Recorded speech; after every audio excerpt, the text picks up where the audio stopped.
প্রেগনেন্সির কিটটা লুকিয়ে রেখে নির্দ্বিধায় সতীনকে বরণ করে নিচ্ছে দর্শিনী। কি সুন্দর তার সাজ, টকটকে লাল রাঙা শাড়ি পরে, কপালে বড় লাল রাঙা টিপ, পায়ে আলতা, সাথে মোটা নুপুর। তাদের বাড়িতে আসা মানুষগুলো এমন দৃশ্য হতভাগ, বিস্মিত। এমন তার স্বামী, যে সদ্য বিয়ে করে এসেছে, সেও আশ্চর্যিত দৃষ্টিতে তাকিয়ে রইল। দর্শনীর শাশুড়ি হাই হাই করে উঠল, ছুটে এসে দর্শনের গালে সপাটে কড়া চর বসিয়ে দিলেন। বিশাল ক্ষতি হয়েছে এমন মনোভাব করে বললেন, হায় হায় অলক্ষী, তুই বরণ করলি কেন? শুভ কাজে অশুভর ছায়া পড়ল, কি হবে এবার? দুয়ারে দাঁড়িয়ে থাকা ষোড়শী নববধূ আতঙ্কে উঠে বলল, শাশুড়ি যে বাড়িতে এমন, সে বাড়িতে আমি থাকবো কিভাবে? আর এই শাড়ি পরা দিদিটাও বা কে? আমার এক দূর সম্পর্কের চাচাতো বোনের মেয়ে। আমি তো অকারণে রাগ করিনি মা, বরং তো আমার করার কথা ছিল, কিন্তু এই অপয়া মেয়েটা করে ফেললো। শাশুড়ির গদগদ কণ্ঠে ভ্রু কুচকালো নববধূ। সে সাথে সাথে ঘরে প্রবেশ করে জড়িয়ে ধরল পাথরের ন্যায় লালে রঞ্জিত নারীকে। গালে হাত দিয়ে বলল, শাশুড়িমা বড্ড করা, তুমি কষ্ট পেও না, আজ থেকে আমরা 7 জন্মের সই। দর্শিনী চুপ রয়, মনে মনে আওড়ায়, এ জন্মে আমি তোমার সবচেয়ে বড় শত্রু না হয়ে যাই সত্যি জানার পর। দর্শনীর শাশুড়ি এগিয়ে এলেন, নববধূকে টেনে দূরে সরিয়ে নিয়ে গেলেন। তার কর্মকাণ্ডে নববধূ বিস্মিত। সে বিস্ময় প্রকাশ করার আগেই শাশুড়ি মিনমিনে স্বরে বলল, মা, ওর কাছে যেও না, ও কাল নাগিনী, ওর ওর ছায়া মারালেও পাপ। ষোড়শী নববধূ কপাল কুচকাল। শাশুড়ির চেয়েও দ্বিগুণ ফিসফিসিয়ে বলল, ও কাল নাগিনী হলে আপনি কি জলহস্তি মা? নববধূর এহন কথায় বোকা বনে গেল শাশুড়ি।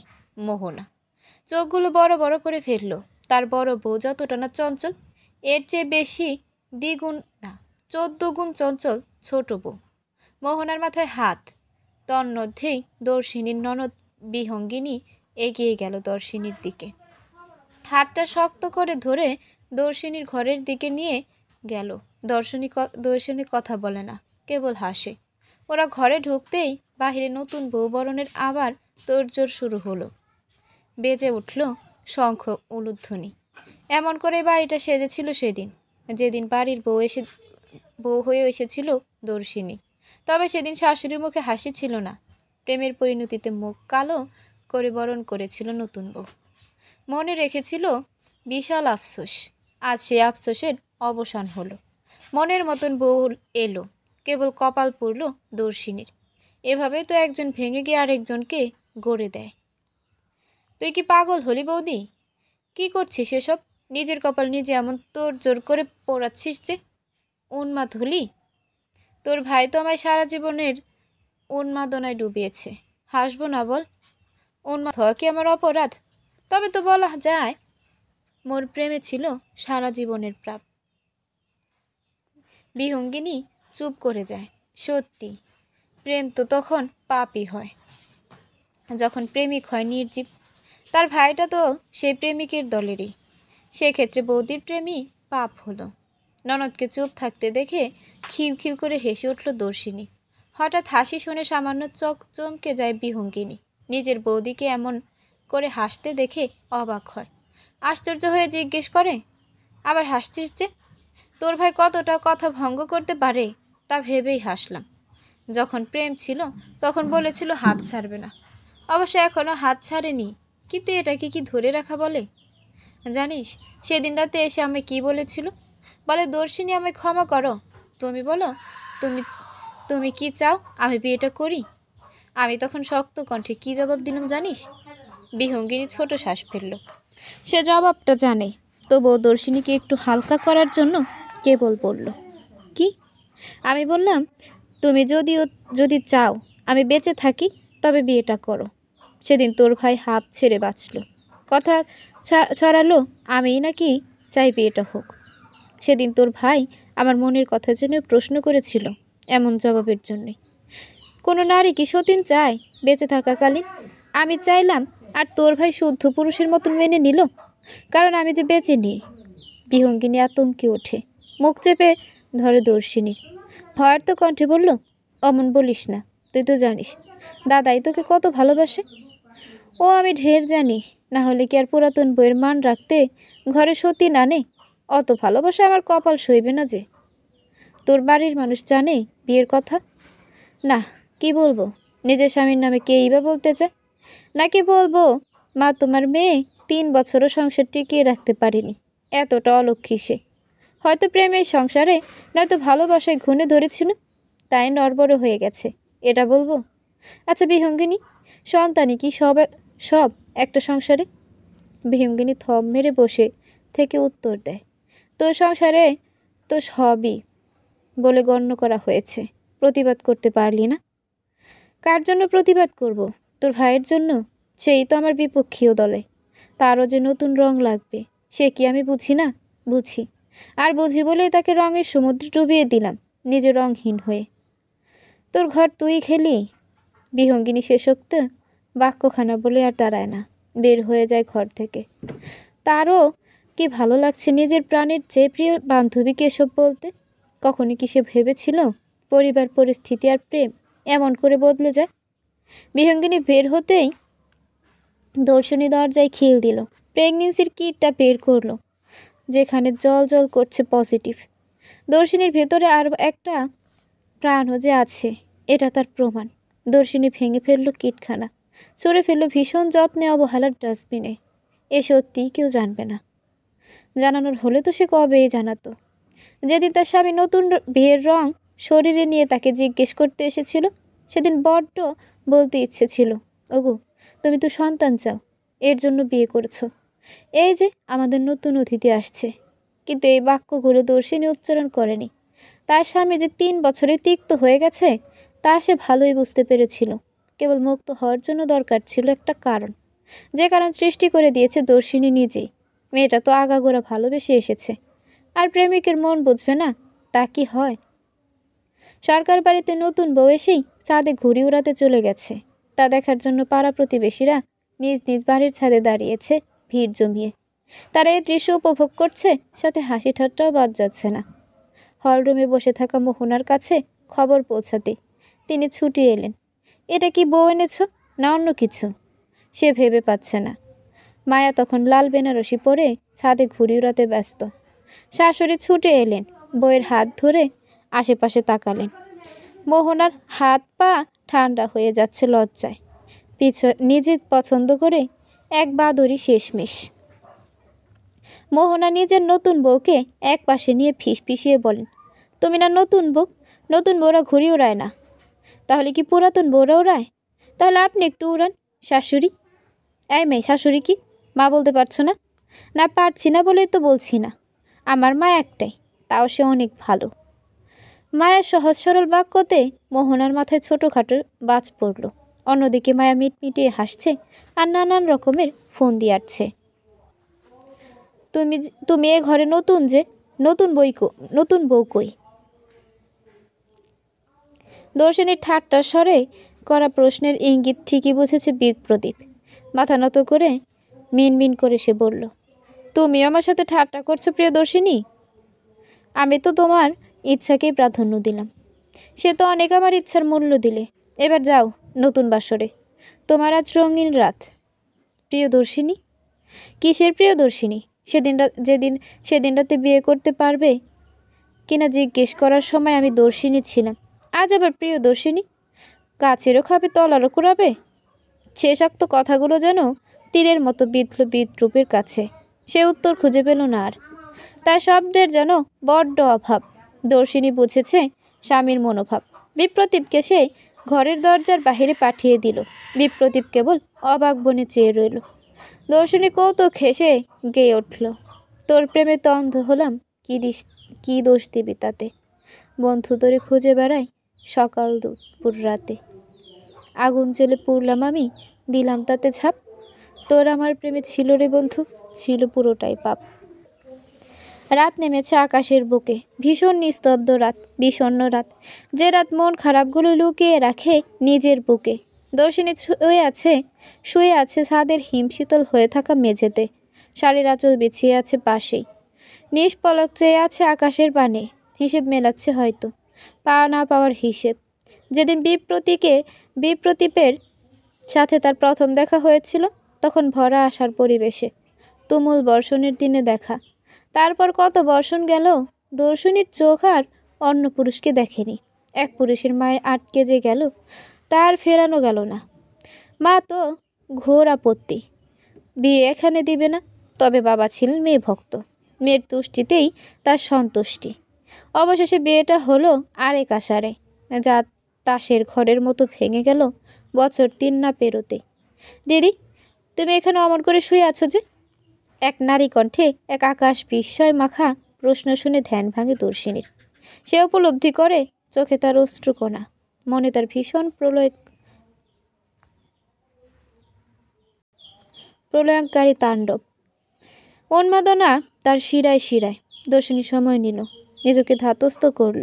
রাতের আধারে লুকানো অশ্রুকণা বেশ স্বাভাবিকভাবে উঠে মাথা ঘুরিয়ে পিছে তাকালো। পিছে তাকাতে তার শরীরে বিদ্যুৎ খেলে গেল। দরজায় যেন কোনো রাজকন্যা দাঁড়িয়ে আছে।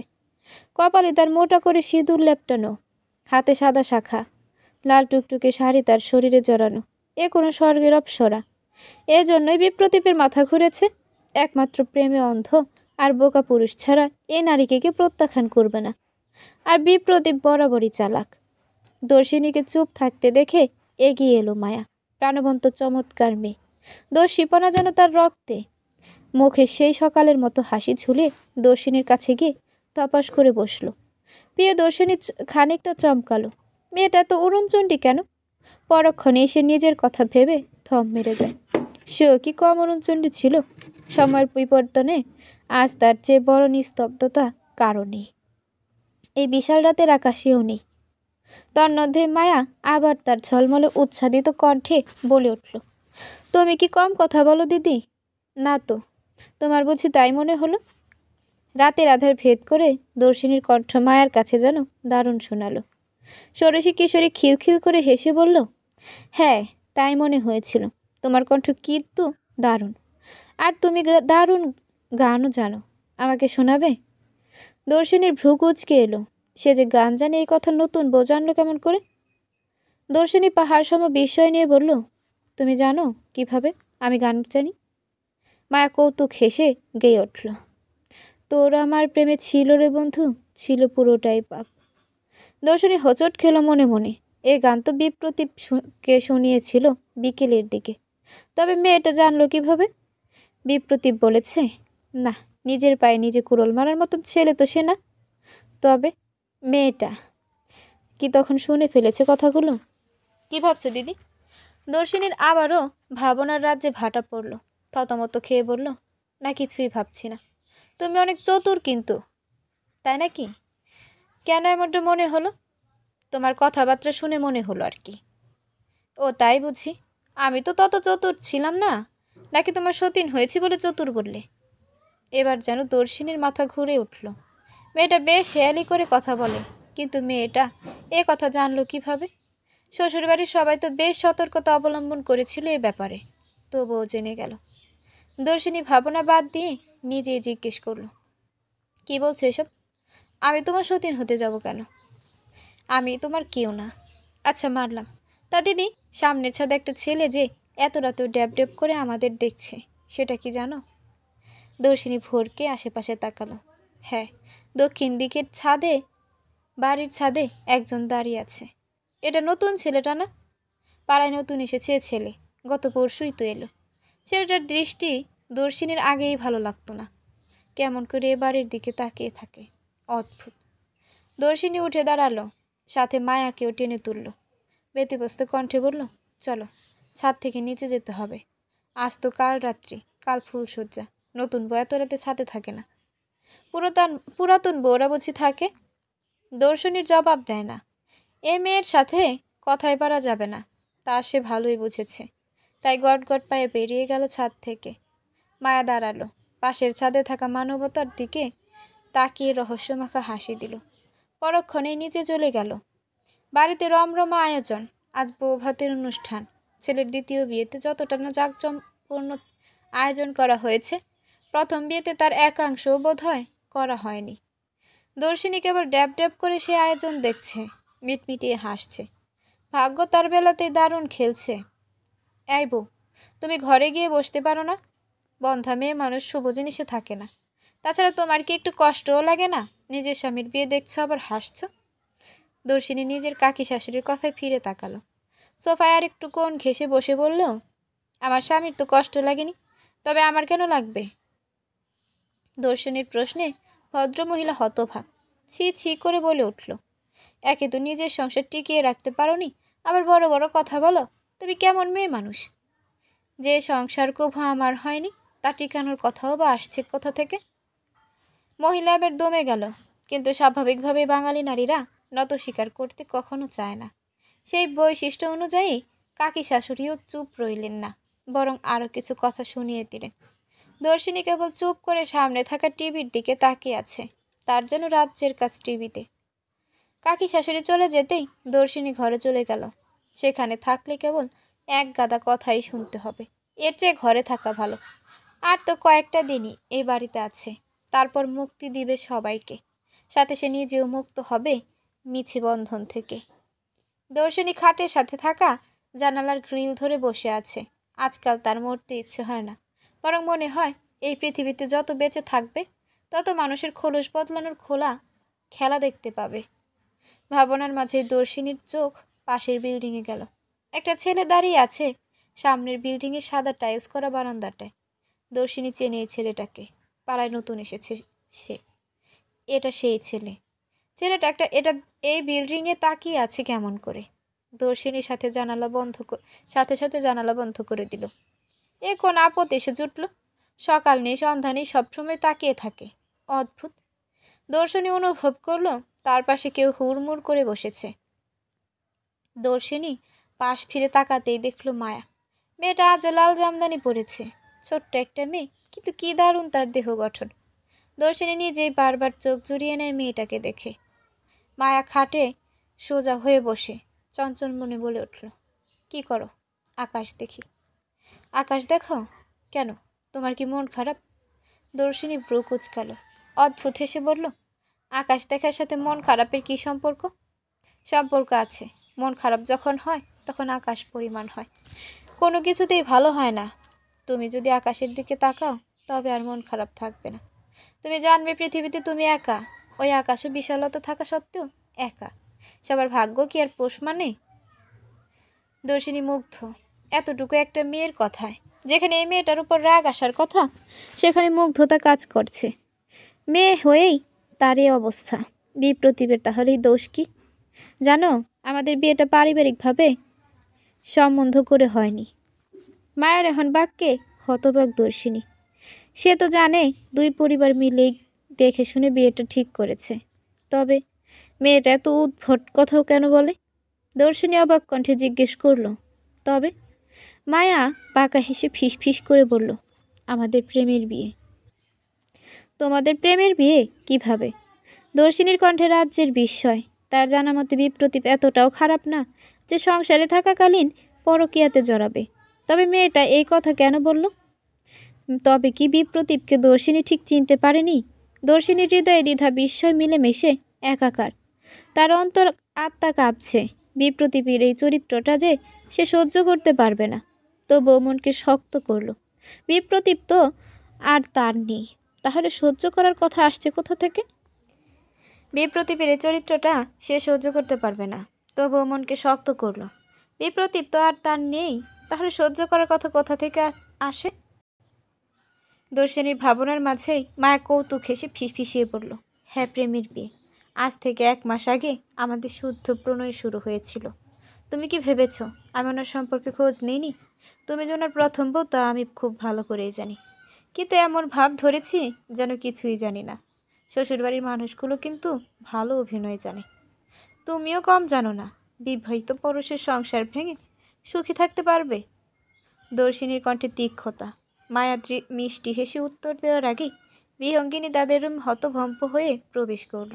রুমে ঢুকেই অবিশ্বাসকর দৃষ্টিতে তাকিয়ে আকাশসম বিস্ময় নিয়ে বলল, নতুন বউ, তুমি এখানে কেন? প্রশ্নটা করে সে ভীত দৃষ্টিতে তাকালো দর্শিনীর পানে। সত্যিটা যদি নতুন বউ জেনে যায়, সে ভয়ে। দর্শিনী চোখ দিয়ে আশ্বাস দিল, নতুন বউ কিছু জানে না। বিহঙ্গিনী ধাতস্থ হলো, চিন্তামুক্ত হয়ে ছোট্ট শ্বাস ফেলল। মায়া ততক্ষণে উঠে দাঁড়িয়েছে। তার চঞ্চল উচ্ছ্বাদিত কণ্ঠে বলল, এই দিদিটা অনেক ভালো না নদিনী, তাই দিদির সাথে কথা বলতে এলাম। তোমায় খুঁজছে সবাই, আজ তোমাদের ফুল সজ্জা, মহিলা এসেছে সাজাতে, চলো আমার সাথে। বিহঙ্গিনী কোনো মতে কথাটা যেন উগরে দিল। যেভাবে হতদন্ত হয়ে এসেছিল সেভাবে হতদন্ত হয়ে চলেও গেল, হয়তো চক্ষু লজ্জার জন্য। দর্শিনী ঠেস মেরে বলল, যাও যাও, আজ নতুন রাত তোমাদের। এ ঘরে তোমায় মানাচ্ছে না, এ ঘরে মানাবে সে ঘরে, যে ঘরে মানাবে সে ঘরে যাও। একজন বিবাহিত পুরুষকে ফাঁসিয়ে কতটুকু শান্তিতে থাকো সেটাও আমি দেখব। মায়া মেয়েটা বয়সে যতটা ছোট, বুদ্ধির দিক থেকে ততটাই বড়। দর্শিনীর ঠেস মারা কথা বুঝতে তার কয়েক সেকেন্ডও ব্যয় করতে হয়নি। সেও আলতো হেসে বলল, তা আমি ফিস ফিসিয়ে তোমাকে ফাঁসিয়েছি, তোমাকে কে বলল? নিজের স্বামীকে এখনও শুদ্ধ পুরুষ ভাবো, সে ততটাও ভালো না। মায়া আর দাঁড়ালো না, ধীরগতিতে গুটি গুটি পায়ে বেরিয়ে গেল রুম থেকে।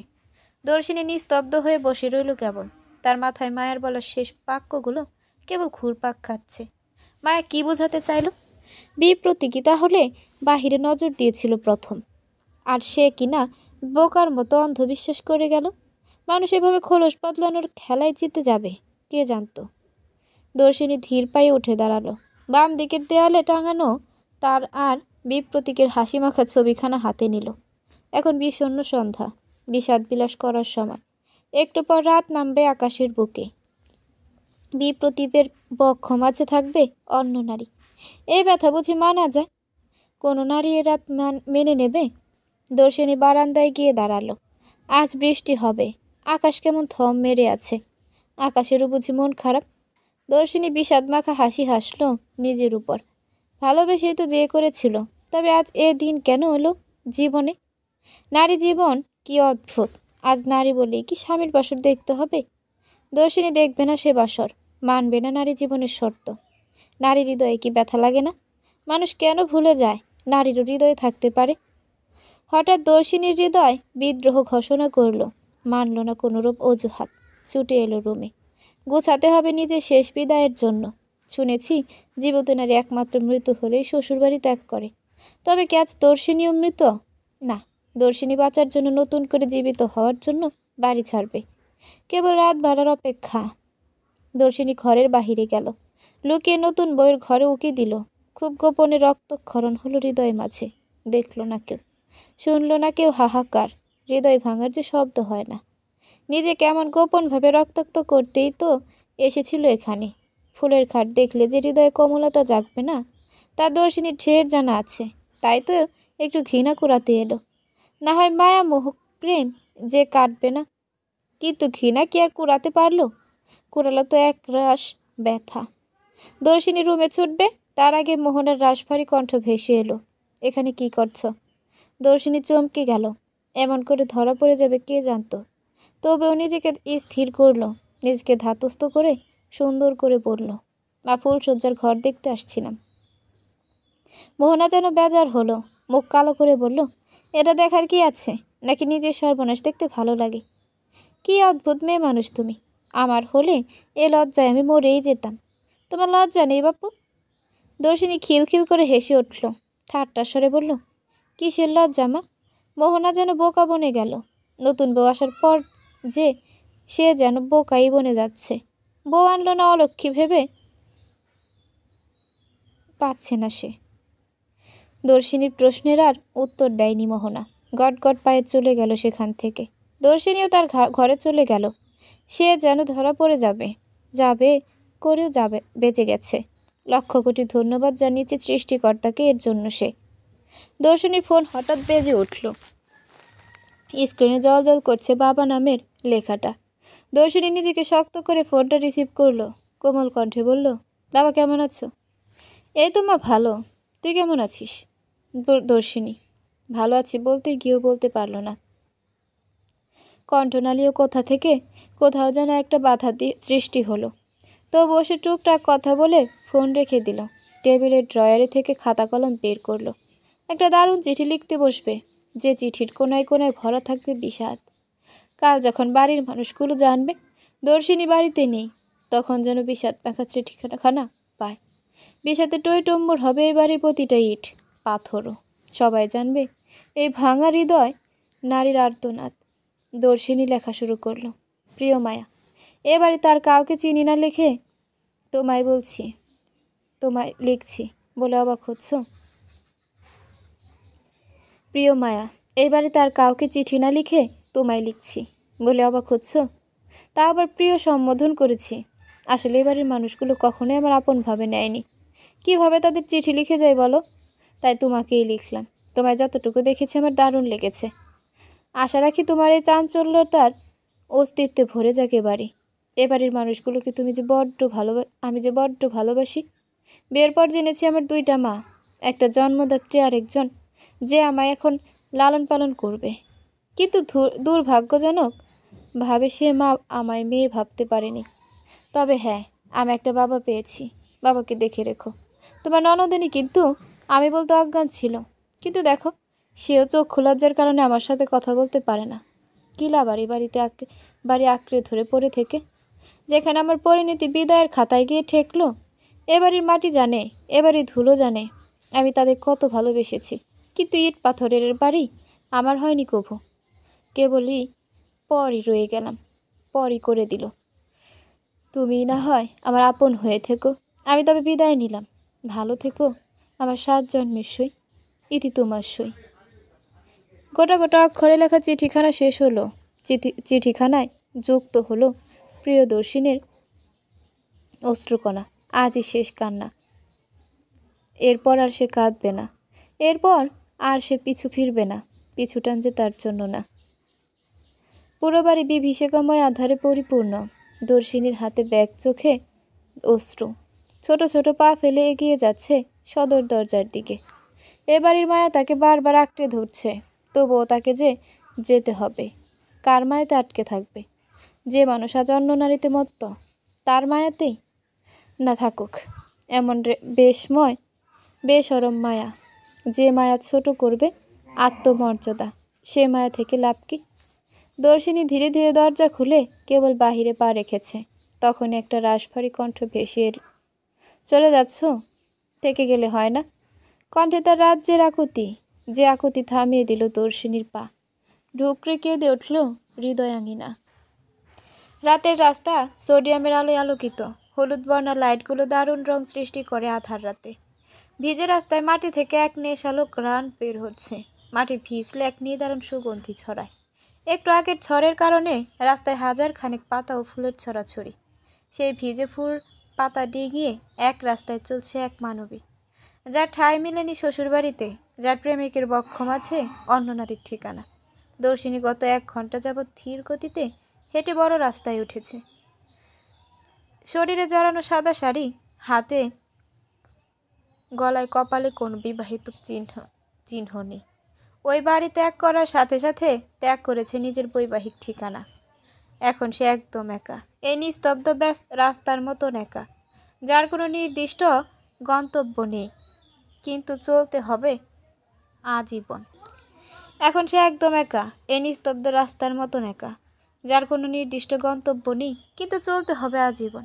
গান ধরালো মানবী, গুনগুনিয়ে গেয়ে উঠল, চল রাস্তায় সাজি ট্রাম লাইন, আর কবিতায় শুয়ে কাপলেট। আহা উত্তাপ কত সুন্দর, তুই থার্মোমিটারে মাপলে, হিয়া টুপটাপ জিয়া নষ্টা, মিঠে কুয়াশার ভেজা আস্তিন, আমি ভুলে যাই কাকে চাইতাম, আর তুই কাকে ভালোবাসতিস। ক্লান্ত হলো মানবী, ফুটপাতের কিনারার বসে পড়ল। একটু বিশ্রাম দরকার, খিদেও লেগেছে।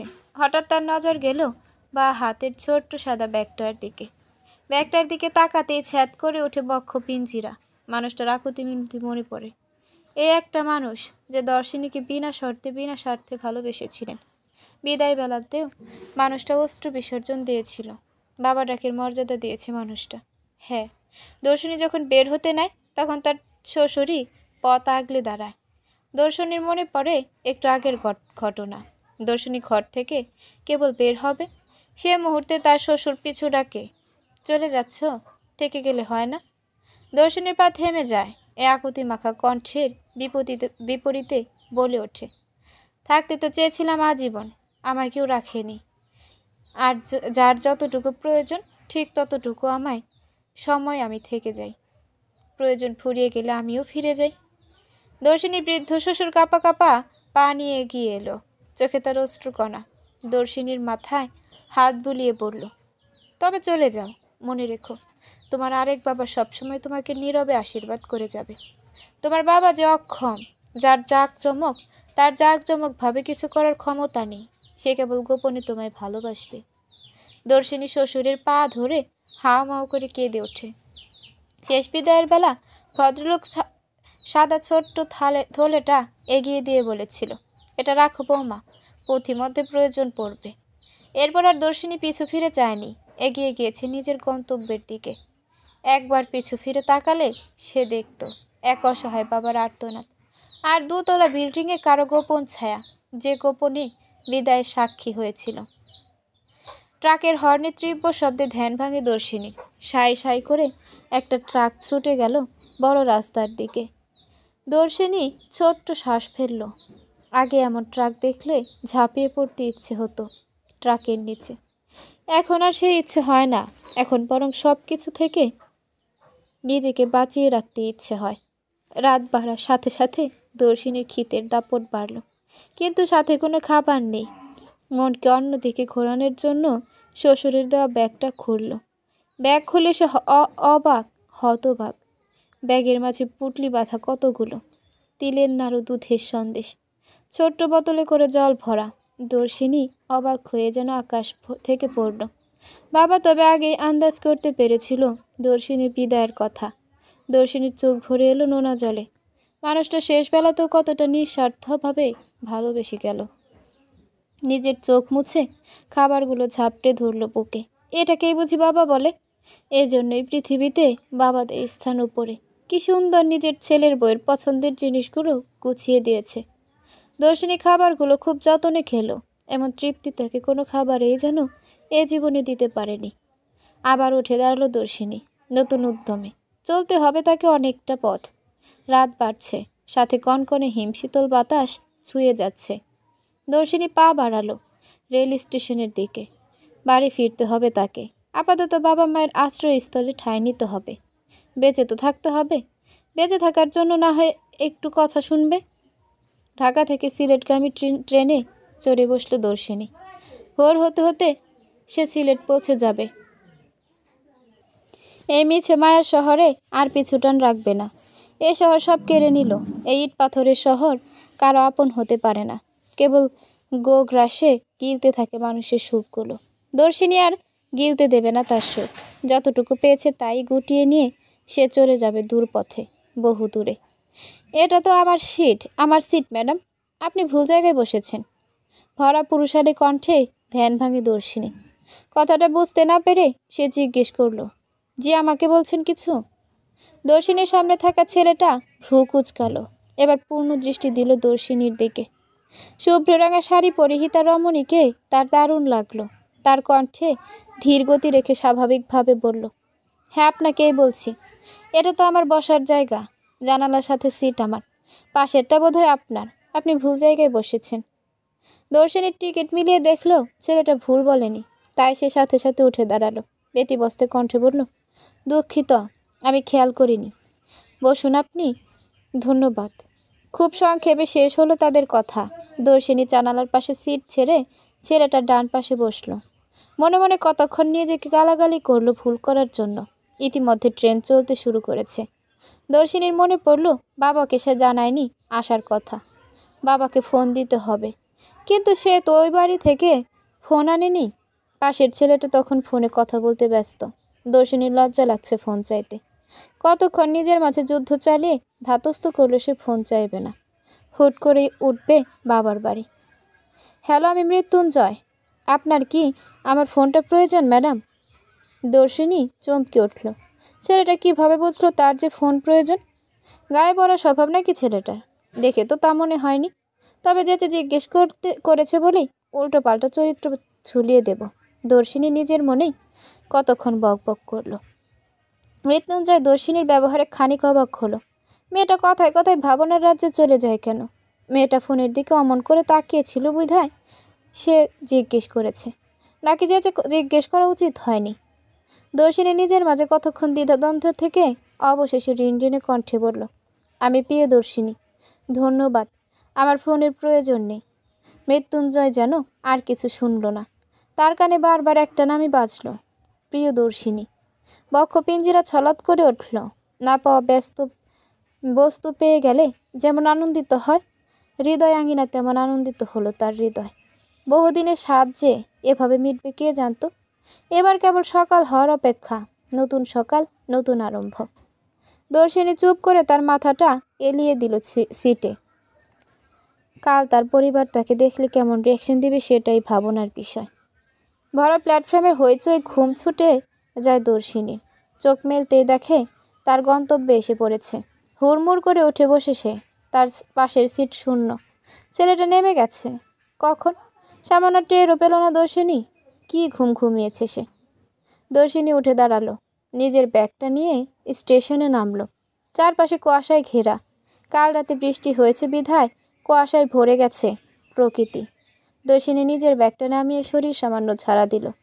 ক্লান্তি ভাব ছুটে গেছে শরীর থেকে। হঠাৎ সে অনুভব করলো তার শরীরে কেউ কিছু জড়িয়ে দিচ্ছে। দর্শিনী চমকে তাকাতেই দেখে চাদর। দর্শিনী অবাক হয়ে যায়। পিছে ঘুরতেই সে অবাক ভাব আকাশ ছুঁয়ে যায়। বিস্মিত কণ্ঠে বলে, তুমি?